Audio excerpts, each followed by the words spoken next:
भ्रष्टाचाराचा आरोप होतोय. प्रशासकीय राजवटात भ्रष्टाचार झाला, भ्रष्टाचार झाला.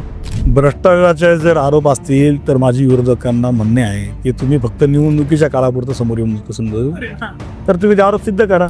आणि दादा म्हणले पण कुठं फेडायला ही पा बापू शिवसेनेसोबत का नाही गेले तुम्ही? युती तोडली हो तुम्ही.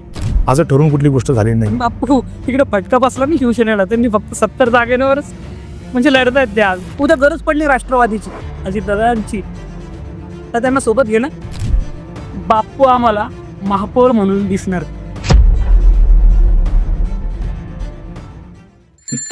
नमस्कार नमस्कार. बसा बसा. कशा आहात? मस्त. जनतेने पत्र पाठवले तुमच्या नावाचं. अरे वा. उत्तर देणार? नक्की. घाबरले? कसलं बिलकुल नाही. बापू जनतेने तुमच्या नावाचं पत्र पाठवले. अरे वा. प्रश्न केलेत बरं का तुम्हाला. जनता आहे. जनता करणारच प्रश्न. नक्कीच. सिकट पण प्रश्न आहे. कसे पण असू द्या. गेले सातत्याने 20 वर्ष ते 25 वर्ष आले मला. मी जनतेमध्ये काम करतोय. त्यामुळे जनतेच्या प्रश्नांची जाण आहे मला आणि जनता काय प्रश्न विचारू शकते हे पण मला माहिती आहे. बापू शहर भाजपा घोषणा एक दिली आहे. अब की बार 125 पार. खरंच होईल असं?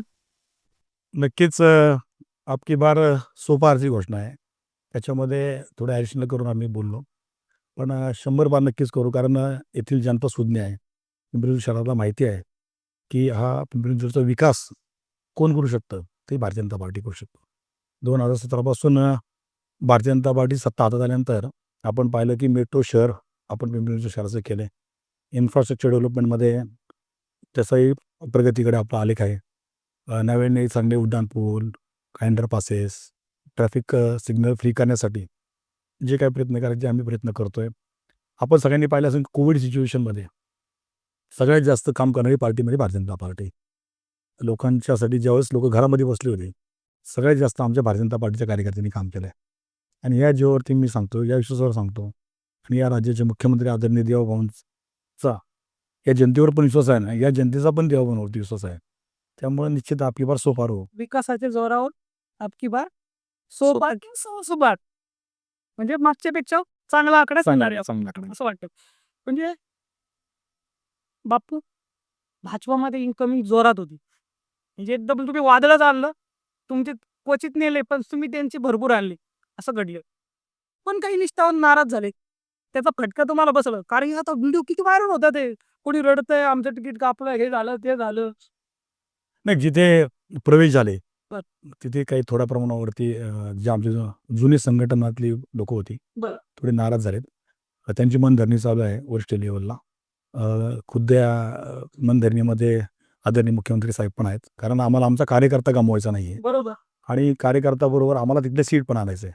शेवटी भारतीय जनता पार्टीचा कार्यकर्ता हा एकदम ताकदीने उभा राहणार आहे आणि तो पक्षनिष्ठेने उभा राहणारा कार्यकर्ता आहे. त्यामुळे मला वाटत नाही कितीतरी बंडखोरी झाली तरी तो पार्टीसाठी पुढे येऊन खरं तर पार्टीला मदत करणारा कार्यकर्ता आहे. बंडखोरीमुळे तोटा होऊ शकतो तुम्हाला. आमचे सगळे 4ही आमदार प्रत्येकाची गाठीभेटी घेतात. कुणावरती अन्याय होणार नाही अशा भूमिकेमध्ये आम्ही आहोत. त्यामुळं मलाच विश्वास आहे म्हणजे फटका नाही बसला. 99% फटका बसणार नाही. पण एखाद्या ठिकाणी समजा आम्ही थोडं कमजोर पडलो, आमच्याच कार्यकर्ते ऐकले नाही तर थोडा त्याच्यामध्ये होऊ शकतं.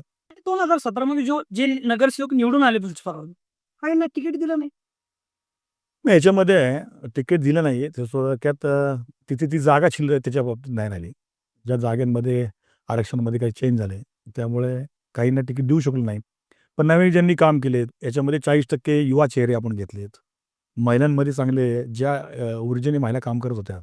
जसं आपण पाहतो की आता महिला राज्य आहे त्या प्रकारे चांगल्या सगळ्याच सुशिक्षित महिला असतील, आमच्या भारतीय जनता पार्टीचं काम करणाऱ्या महिला असतील, समाजामध्ये प्रत्येकाला न्याय द्यायची भूमिका असणाऱ्या महिला तिथे असतील. अशा महिलांनाही पण आम्ही आता खरं तर संधी दिलेली आहे. त्यामुळे मला वाटतं की बॅलन्स ठेवून आम्ही काम केलं आहे. एक युवक वर्ग, महिला आणि काही जुने ज्येष्ठ नगरसेवक आहेत त्यांना बरोबर घेऊन खरं तर आम्ही सगळ्यांना उमेदवारी दिलेली आहे. बापू आपण म्हणतो विकास जोरावर तुम्ही 100 पार करा. पण एकीकडे अजितदादा आले शहरात. अजितदादा म्हणतायत की महापालिकेवर कर्ज झालं. मग याच्याकडे कसं पाहता तुम्ही? आणि अजितदादा म्हणले पण कुठं फेडायला ही पहा. खरं तर दादा नेते आहेत. बरं. दादा बोलले असतील. पण महापालिकेमध्ये आज तुम्ही पाहिलं की ह्यावेळेस महानगरपालिकेने साधारण 9,000 कोटीचं बजेट सादर केलेलं आहे. त्यामुळे हे बजेट सादर करत असताना ज्यावेळेस इन्फ्रास्ट्रक्चर डेव्हलपमेंट करत असताना काही ठिकाणी थोडक्यात म्हणजे असं मला वाटत नाही की काय त्याच्यामध्ये जास्त कुठले कर्ज वगैरे घेतलेत. पण जेवढे घेतलेत त्याप्रमाणे जे आपलं बजेट आहे त्यानं किती टक्के कमी आहेत आणि शहराचा विकास पण झाला पाहिजे. याच्यामध्ये रिव्हर फ्रंट डेव्हलपमेंटसारखा मोठा बजेट तिथे लागणार आहेत. शहरामध्ये नवीन-नवीन जे प्रोजेक्ट आपण आणतोय आता जॅक्वेलसारखा आपण मध्ये एक प्रोजेक्ट केला होता तो वॉटरसाठी. आता नव्याने भामा, आसखेड, आंध्रा या डॅममधनं पाणी आणतोय आपण. त्यासाठी लँड ॲक्विजिशन, त्यासाठी एस-टी-पी प्लांट उभे करणे, यासाठी खर्च पण करणं गरजेचं आहे. त्यामुळं कुठेतरी ते तफावत आहे. आणि बापू मी आता भरपूर जणांकडे गेलो. सगळे म्हणतात भ्रष्टाचाराचा आरोप होतोय, प्रशासकीय राजवट भ्रष्टाचार झाला, भ्रष्टाचार झाला. बापू काय करणार आता? भ्रष्टाचाराचे जर आरोप असतील तर माझी विरोधकांना म्हणणे आहे, की तुम्ही फक्त निवडणुकीच्या काळापुरतं समोर येऊन समजू हां, तर तुम्ही ते आरोप सिद्ध करा. हां. फक्त मतं मिळवायची आहेत म्हणून आपण काहीतरी भ्रष्टाचाराचे आरोप करायचे. जो काम करतो त्याच्यावरती काहीतरी आरोप होतच असतात. हे आरोप आणि निवडणुकीच्या काळामध्ये असे आरोप होत असतात. जनतेला माहिती आहे याच्यामध्ये काही झाले का नाही झालं. त्यामुळं 15 तारखेला जनता ठरवणार आहे. कोणाबरोबर थांबायचं, कोणाबरोबर नाही थांबायचं. आणि जनतेला माहिती असतं, की विरोधक म्हणण्याचा आरोप होत असतो. या कार्यकालामध्ये 15 तारखेपर्यंत आरोप होणार आहे. ते आम्हाला पण माहिती आहे. पण आम्ही भारतीय जनता पार्टी म्हणून काम करणारी पार्टी आमची आहे. बापू शहरात काही काही समस्या अनेक पण आहे. दिल्लीचं आपण उदाहरण घेतो. हवेची गुणवत्ता ढासळल्यामुळे तेथील जनतेचे हाल. शहरातली पण हवा प्रदूषित होत आहे. यासाठी बापूंचं या तुमचं मत काय? यासाठी आपण पर्यावरणाचा पूरक एक फायदा ठेवून शहरामध्ये आत्तापर्यंत 1,50,000 झाडांची आपण लागवड करायचा प्रयत्नात आहोत. आत्तापर्यंत साधारण 50,000 झाडांची आपण लागवड केलेली आहे. जिथे तुम्हाला वाटतं की अ, जो प्रदूषणाचा आकडे टक्केवारी वाढत चालली आहे, तिथे पण नव्याने इन्फ्रास्ट्रक्चर डेव्हलपमेंट करताना आपण काय करू शकतो? हवेची गुणवत्ता कशी वाढवू शकतो? याच्याकडे खरं तर आम्ही सगळंच पाहणार आहोत. पण काय झालं मधल्या काळामध्ये 2022 ते 2026 पर्यंत आता कार्यकाल झाला. या कार्यकालामध्ये 4 वर्ष झाले नगरसेवकांची बॉडी डिझॉल्व्ह होऊन. जे प्रश्न नगरसेवकांना समोर महानगरपालिकेमध्ये मांडायचे, सभागृहामध्ये मंजूर करायचे, तो वेळच मिळालेला नाही. आणि आता संधी आहे आता 15 तारखेला. ज्यावेळेस नगरसेवकांची बॉडी महानगरपालिकेमध्ये जाईल आणि भारतीय जनता पार्टीचा महापौर तिथे बसेल, तर या सगळ्या तुमच्या प्रश्नावरती उत्तर ही भारतीय जनता पार्टी देईल. बापू भ्रष्टाचाराचे आरोप तुमच्यावर होत आहेत. तर पुरावे द्या. भरपूर असे भ्रष्टाचाराचं म्हणजे आरोप होतोय. फार टी-डी-आर घोटाळा म्हणा, जॅकवेल विवादाचा ह्याच्यात त्या प्रकरणात म्हणा भ्रष्टाचार आणून. पण वाटतं ते पुरावे देऊ शकते? नाही दिले असते ना मग आतापर्यंत. आतापर्यंत कुठे पुरावे दिले मिळतील नाही. असं वाटत नाही का की भाजपाची प्रतिमा या आरोपांमुळं ढासळेल, फटका बसलं? मी काय सांगितलं, की विरोधकांचं काम आहे आरोप करायचं. ते आरोप करतात, सिद्ध करू शकत नाहीत. त्यामुळं पक्षाची प्रतिमा मलिनच होणार नाही. कारण पक्ष ज्या पद्धतीने काम करतो तुम्ही पाहिलं तर केंद्रात ते राज्य, राज्य ते महापालिका. ज्या पद्धतीने विकसित भारत म्हणून मोदीजींचं स्वप्न आहे, ते आम्ही पुढे घेऊन जायचा प्रयत्न करतोय. आज तुम्ही 2014 ते 2026 चा कार्यकाल पहा. याच्यामध्ये सेंट्रल गव्हर्नमेंट असेल, स्टेट गव्हर्नमेंट असेल, ज्या पद्धतीने आपला देश पुढे घेऊन चाललेत. आज देशाची जी-डी-पी किती क्रमांकावर चालली, पूर्वी किती होती, याची तफावत पहा. नवीन एअरपोर्ट होणारे पहा, इन्फ्रास्ट्रक्चर डेव्हलपमेंट पहा तुम्ही. वंदे भारतसारखी ट्रेन जी विदेशात तुम्ही पाहायची, ती आज आपल्या रेल्वे रोडवरती दौडताना तुम्हाला दिसते.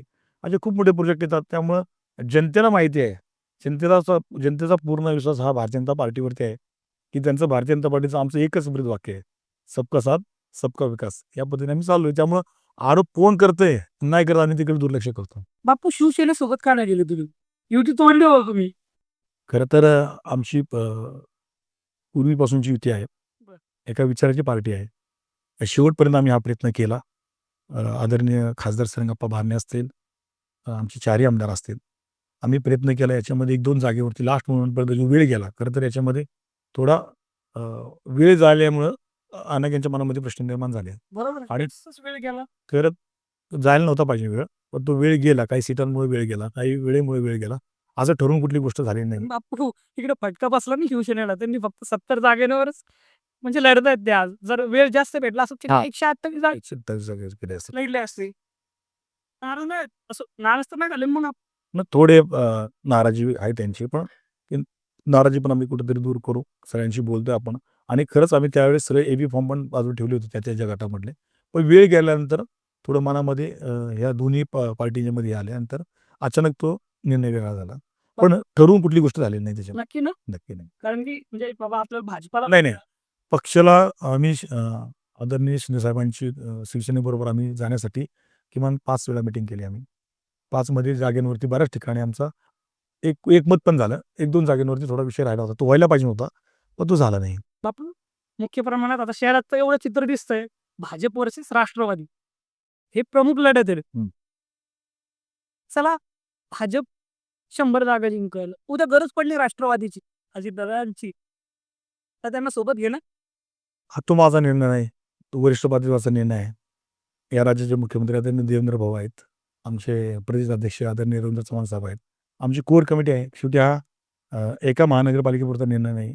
हा राज्य लेव्हलला काय निर्णय होईल त्यावेळेस पाहू. नक्की. नक्की. बापू एक शेवटचा प्रश्न, जनतेचा पण प्रश्न आहे, माझा पण प्रश्न आहे. बापू आम्हाला महापौर म्हणून दिसणार. शेवटी हा पक्षाचा निर्णय असतो. भारतीय जनता पार्टी ही एका विचारांची पार्टी आहे. ही तो व्यक्तीची पार्टी कुठे नाही आहे. त्यामुळं मी जरी म्हटलो आता मी अध्यक्ष असल्यानंतर महापौर होईल असं नाही आहे.